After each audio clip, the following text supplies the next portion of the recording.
सर्वात मोठी चूक. माझं नाव मीना. मी माझ्या आईवडिलांना एकुलती एक मुलगी आणि 2 भाऊ. मी एकुलती एक असल्यामुळे माझा लाड जरा जास्तच होता. त्यामुळेच मी खूप हट्टी स्वभावाची होते. मी अभ्यासात हुशार होते. मी BEd करण्याचा निर्णय घेतला होता कारण शिक्षिका व्हायचं स्वप्न माझं लहानपणापासूनचं होतं.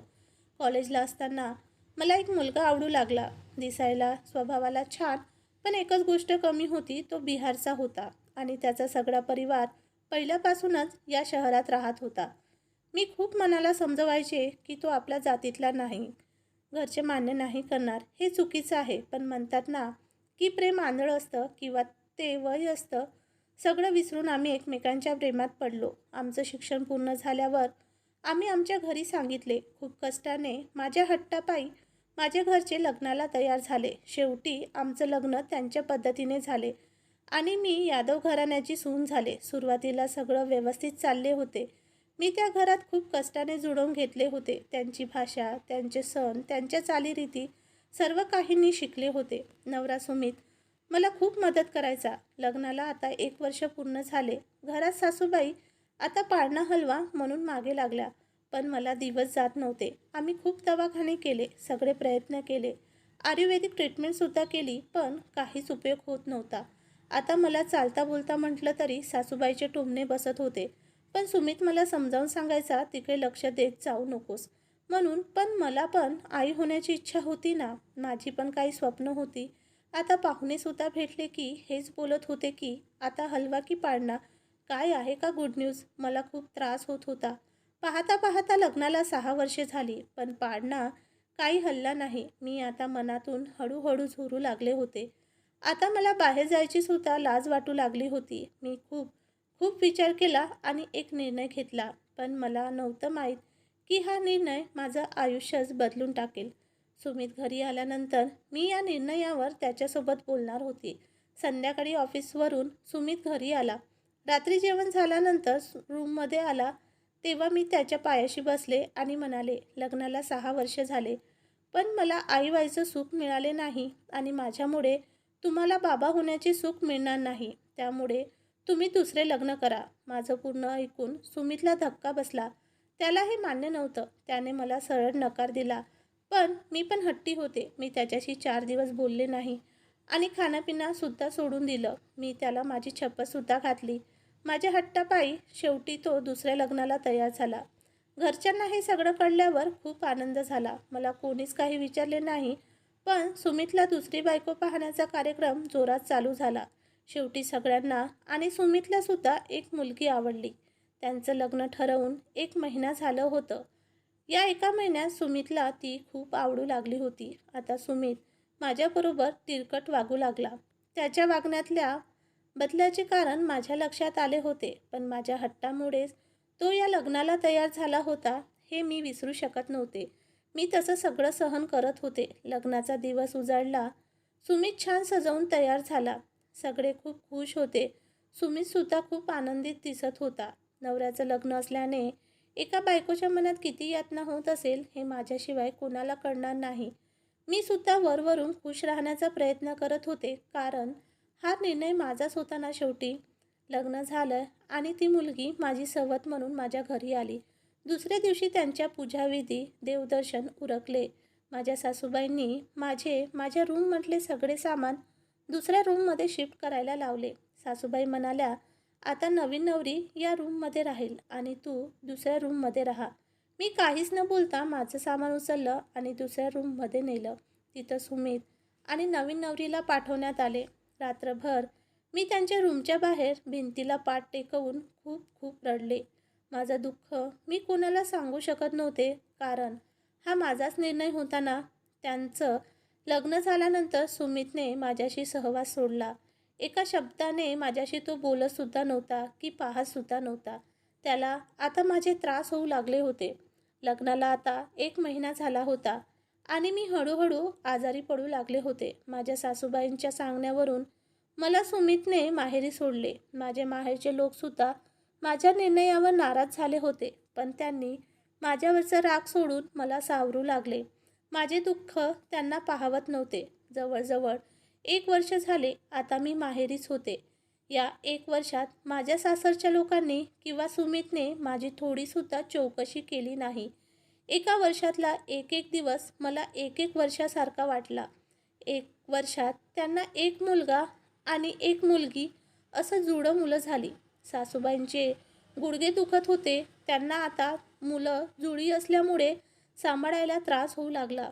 त्यांना आता एका नोकराची गरज होती, म्हणून त्यांना माझी आठवण झाली आणि ते मला माझ्या माहेरी न्यायला आले. आई म्हणाली नको जाऊ, तरी मी त्यांच्यासोबत जायला तयार झाले. माझ्या सासरचे लोक मला एका नोकरासारखे वागवत होते, पण मी त्यांच्यातसुद्धा खुश होते, कारण सुमित माझ्यासमोर होते. त्यांचं माझ्यावर प्रेम नसलं तरी माझं अजून त्यांच्यावर प्रेम होतं. दिवसभर मी खूप काम करायचे आणि रात्री रूममध्ये एकटी सगळी रात्र जागून काढायचे. दिवसामागून दिवस जात होते. आता मला या सर्वांची सवय झाली होती. माझ्यासोबत जे झालं ते सर्व मी विसरले होते. मी एक नोकर म्हणूनच या घरात राहत होते. एक दिवस सुमित आणि त्याची दुसरी बायको त्यांच्या पोरांना घेऊन दुसऱ्या शहरात फिरायला गेले होते. दुर्दैवाने त्यांचा तिकडे अपघात झाला आणि त्यांच्यात ते स्वतः वाचले, पण त्यांची बायको आणि 2 मुलांचा मृत्यू झाला. ते घडायचं नव्हतं, ते घडलं. ही घटना झाल्यानंतर सुमित खूप एकटे पडले होते. ते खूप शांत शांत राहू लागले होते. हळूहळू या घटनेला 6 महिने होऊन गेले. आता सुमित माझ्याजवळ येऊ लागला होता, पण ते माझ्याजवळ आले की मला विचित्र वाटत होते. ते माझ्याजवळ आलेले मला आता आवडत नव्हते, पण मी करू तरी काय शकत होते. माझ्याजवळ यायला मी त्यांना अडवू शकत नव्हते. शेवटी पुरुष तो पुरुषच असतो. स्वतःला कसं पण ॲडजस्ट करू शकतो, पण मला माझी पहिली जागा घ्यायला वेळ लागला. आता आम्ही पहिल्यासारखं एकत्र राहू लागले होते. आता मी स्वतःकडे लक्ष द्यायला लागले होते. पहिल्यासारखी नटू ठटू लागले होते. मी सगळ्याच जुन्या गोष्टी विसरले होते, जे सगळे माझ्यासोबत वागले होते. पाहता पाहता आम्ही परत एकत्र येऊन 1.5 वर्ष झाले होते. काय माहिती माझ्या संसाराला परत कोणाची नजर लागली. माझ्या सासरच्या मंडळींनी पुन्हा सुमितच्या मागे 3ऱ्या लग्नासाठी लागले आणि आश्चर्याची गोष्ट म्हणजे सुमितसुद्धा त्याच्या लग्नाला तयार झाला. पण यावेळी मात्र मी 3ऱ्या लग्नाला विरोध केला, पण माझं कोणीच ऐकलं नाही. शेवटी मी सुमितच्या पायाशी बसले आणि त्याचे पाय पकडून म्हणाले, माझ्यावर दया करा आणि 3रे लग्न करू नका. मुलीच्या आयुष्याशी खेळू नका. आपल्या नशिबात मूल नाही हे आपण मान्य करू. आपण मूल दत्तक घेऊ, पण 3रं लग्न करू नका. पण सुमितने माझं काहीच ऐकलं नाही. मी रात्रभर रडत बसले, पण त्याला माझी दया आली नाही. शेवटी त्याच्या 3ऱ्या लग्नाचा तो दिवस आला. त्यांच्यासाठी तो दिवस खूप आनंदाचा होता, पण माझ्यासाठी दुःखाचा होता. त्या दिवशी माझे आईवडील मला माहेरी न्यायला आले. मी जायला नकार दिला, पण माझ्या आईवडिलांचा खूप वाईट बोलून अपमान करण्यात आला, जो मला सहन झाला नाही. मी माझा अपमान सहन करू शकत होते, पण माझ्या आईवडिलांचा नाही. त्यांनी माझ्या आईवडिलांना अक्षरशः घरातून हाकलून दिले आणि म्हणाले, तुमच्या मुलीलासुद्धा घेऊन जा. मी रडत रडत माझ्या आईवडिलांसोबत माझ्या माहेरी गेली. मी माझ्या माहेरी येऊन 2 दिवस झाले होते की माझी तब्येत बिघडत चालली होती. म्हणून माझ्या आईने मला दवाखान्यात नेले. तिथे मला डॉक्टरांकडून कळले की मी आई होणार आहे. ते ऐकून मला माझ्या आईला खूप खूप आनंद झाला. मी एवढी खुश आजपर्यंत कधीच झाले नव्हते. मी माझ्या आनंदात ते माझ्याशी जे वागले ते सगळं काही विसरून गेले होते. पण मी त्यांच्या घरी कधी जाणार नव्हते. मी एक निर्णय घेतला की मी माझे आयुष्य स्वतःच्या हिमतीवर जगण्याचे ठरवले. मी माझ्या वडिलांना हे सगळं सांगितलं आणि ते म्हणाले, बाळा, तुला तुझं आयुष्य आहे. तुला जसं जगायचं आहे तसं जग. आमचे आशीर्वाद तुझ्यासोबत आहे. मी माझे नवीन आयुष्य जगायला सुरुवात केली. मी माझ्या वडिलांना आणि भावांना सांगितले की मला नोकरी करायची आहे. त्यावर माझे भाऊ म्हणाले, आम्ही अजून जिवंत आहोत. तुला नोकरी करायची गरज नाही. तुला आम्ही आयुष्यभर सांभाळू. पण माझ्या हट्टापुढे त्यांचं काही चाललं नाही. त्यांनी मला प्रत्येक गोष्टीत साथ दिली. मला खूप कष्टाने एक सरकारी शाळेत शिक्षिकेचा जॉब मिळाला. ती शाळा माझ्या घरापासून फक्त 10 मिनिटाच्या अंतरावर होती. देवाच्या कृपेने आता माझं आयुष्य सुरळीत चालू झालं होतं. मी गरोदर आहे ही बातमी सुमितला आणि माझ्या सासरच्या लोकांना कळले. तेव्हा सुमित मला न्यायला घरी आला. मी सुमितला स्पष्टच नकार दिला आणि माझ्या रूममध्ये निघून गेले. आज माझ्या मनात त्यांच्यासाठी थोडीसुद्धा जागा नव्हती, कारण ते मला नाही तर त्यांच्या बाळाला न्यायला आले होते. आणि मी त्याच बाळासाठी एवढा मोठा निर्णय घेतला होता की मी एकटीच इथून पुढे राहणार. इथून पुढे मी माझं आयुष्य एकटीच जगणार.